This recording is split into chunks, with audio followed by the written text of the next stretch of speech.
পোনপ্ৰথমতে বহুত বহুত ধন্যবাদ জনাইছোঁ আৰু আমাৰ এই জয়ন্ত মল্ল বৰুৱা ডাঙৰীয়াকো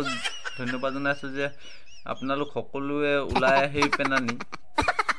আমাৰ এই জুবিনদাৰ ন্যায় বিচাৰিছে তাৰ বাবে মই আপোনালোকক ধন্যবাদ জনাইছোঁ আৰু আপোনালোকক কি ক'ম আৰু বাকী কথাখিনি আমাৰ জয়ন্ত মল্লব ডাঙৰীয়াই কৈ দিব আপোনালোকক কৈ দিয়কচোন ডাঙৰীয়া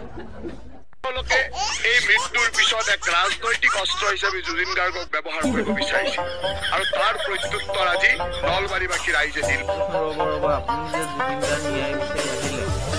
তাৰ বিষয়ে দুআষাৰমান কওকচোন আপোনাৰ মনৰ ভাৱটো প্ৰকাশ কৰকচোন কেনেকুৱানো কি